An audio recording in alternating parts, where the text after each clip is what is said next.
நம்முடைய தொகுதியை பொறுத்தவரை அனைத்து கிராமத்திற்கும் இன்றையிலிருந்து குடியிடம் கூட்டு குடிநீர் கிடைக்கும் என்ற மகிழ்ச்சியான செய்தியை மாண்புமிகு அமைச்சர் அவர்கள் துவக்கி வைத்திருக்கிறார்கள். அதோடு மட்டுமல்லாமல் உங்களால் தேர்ந்தெடுக்கப்பட்ட இந்த அரசானது நீர்வளத்துறையின் மூலமாக 86.75 கோடி ரூபாயில் பல்வேறு நலத்திட்டங்களும், நகராட்சி நிர்வாகத்துறையின் மூலமாக 159 கோடிக்கான நலத்திட்டங்கள் திட்டப்பணிகளும், ஊரக வளர்ச்சித்துறையின் மூலமாக 243.74 கோடியிலும், இந்து சமய அறநிலையத்துறையின் மூலமாக 2.95 கோடியும், நெடுஞ்சாலைத்துறையின் மூலமாக 168 கோடியும், பொதுப்பணித்துறையின் மூலமாக 21.69 கோடியும், சிறப்பு திட்டங்கள் வாயிலாக காவல் நிலையம், புதிய பத்திரப்பதிவு அலுவலகம், துணைமின் நிலையம் போன்ற பணிகளும் நிறைவேற்றப்பட்டு நம்முடைய தொகுதியில் நீங்கள் எதிர்பார்க்காத அளவுக்கு 1000 கோடி ரூபாய்க்கான திட்டங்கள் நிறைவேற்றப்பட்டு இன்றைக்கு செயல்படுத்தப்பட்டிருக்கின்றன. இதற்காக நீங்கள் எப்படி இவ்வளவு திட்டங்களும் கிடைத்தது என்றால், யார் எவர் என்று பார்க்காமல் திராவிட முன்னேற்ற கழகமே நமக்கு தேவையான இயக்கம், அதனுடைய தலைவர் தான் நமக்கு செய்து தருவார் என்கிற நோக்கத்தில் நீங்கள் தொடர்ந்து 4 முறை வெற்றி பெற செய்த திமுகவின் நாள் இன்றைக்கு இவ்வளவு திட்டங்கள் நமக்கு கிடைக்கப்பட்டிருக்கிறது. இந்த திட்டங்களை நீங்கள் கடந்த அதிமுக ஆட்சியோடு ஒப்பிட்டு பார்க்க வேண்டும். இந்த திட்டத்தில் 10% கூட அந்த 10 ஆண்டு காலத்தில் நடைபெறவில்லை. 4 ஆண்டு காலத்தில் இவ்வளவு திட்டங்களும் நடைபெற்றிருக்கின்றன.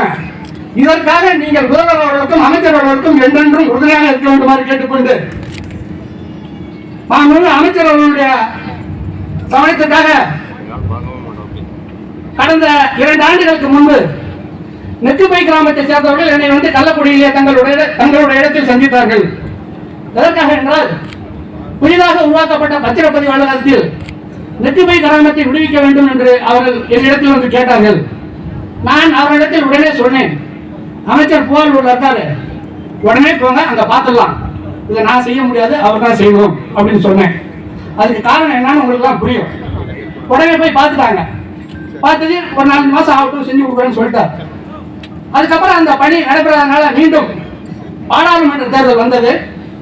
நெக்குப்பை கிராமத்திற்கு நான் சென்றிருந்த பொழுது அன்றைக்கு சொன்னார், இன்னும் அந்த பணியானது எங்களுக்கு கிடைக்கவில்லை என்று கூறினார்கள்.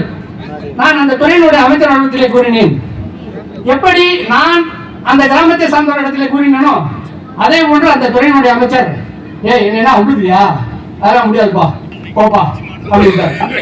அப்புறம் மாவட்ட ஆட்சியர்கிட்ட ஒரு லெட்டர் கொடுத்து, அப்ப இந்த மாவட்ட ஆட்சியர்கிட்ட ஒரு லெட்டர் கொடுத்தேன். அவர் பரிந்துரை பண்ணார். ஆனா அவர் என்ன சொல்லிட்டாருன்னா, வருமானம் குறையும் அப்படிங்கிறதுனால காரணம் காட்டியும், போக்குவரத்து சரியா இருக்குங்கிற காரணம் காட்டியும் இது இங்கேயே இருக்கலாம்னு சொல்லிட்டாரு. மாண்புமிகு அமைச்சர் அவர்கள் நீங்க கொடுத்த வாக்குறுதி அதை நிறைவேற்றி கொடுக்க வேண்டுமாயும், பெருளப்பூர் கிராமத்தை சேர்ந்தவர்கள் ஒரு 150 பேருக்கு மேலானவர்கள் எனக்கு ஒரு கடிதம் கொடுத்தார்கள், எங்கள் ஊருக்கு இந்த வசதி தேவை என்று. அதை நான் அமைச்சர் அவர்களுக்கு கடிதமாக கொடுத்தேன். விக்கிரவாண்டி சட்டமன்ற உறுப்பினர், நீ ஏன் அதை செஞ்ச அப்படின்னு சொல்லி சண்டை போட்டாரு. தலைவர் சீட்டு கொடுத்தது மக்கள் பணி ஆற்ற, நீங்க தலைவர்கிட்ட அறிமுகப்படுத்தினது மக்கள் பணி ஆற்ற, நீங்க எதிர்த்தாப்புல உட்காந்துருக்கீங்க, எனக்கு இந்த கோரிக்கை வேணும்னு சொல்றீங்க, அதை நான் அமைச்சர் கவனத்துக்கு கொண்டு போறேன், முடிஞ்சா செஞ்சு கொடுங்க. அதே போன்று நாடாளுமன்ற தேர்தலின் போது புள்ளம்பாடியை வாக்கு சேருகின்ற போது வேட்பாளரை வைத்துக் கொண்டு லால்குடி தாலுகா 2ஆக பிரிக்கப்படுகின்ற பொழுது புள்ளம்பாடியை தலைமையிடமாக கொண்டு ஒரு தாலுகாவை உருவாக்க வேண்டும். அப்படி உருவாக்குகின்ற பொழுது புள்ளம்பாடியில் இடவசதி இல்லை, உங்கள் சொந்த நிதியில் இருந்து அதற்கு தேவையான இடத்தை வாங்கி கொடுக்க வேண்டும் என்று அந்த தேர்தல் பிரச்சார கூட்டத்தில் நான் கூறினேன். அதற்குண்டான சந்தர்ப்பம் வறுமையானால் மாண்புமிகு அமைச்சர் அவர்கள் அதையும் நிறைவேற்றி தர வேண்டுமாறு உங்கள் வாயிலாக கேட்டுக்கொண்டு, தொடர்ந்து இந்த அரசுக்கும் நீங்கள் ஆதரவளிக்க வேண்டுமாறு கேட்டு வாய்ப்புக்கு நன்றி கூறி விடைபெறுகிறேன். நன்றி, வணக்கம்.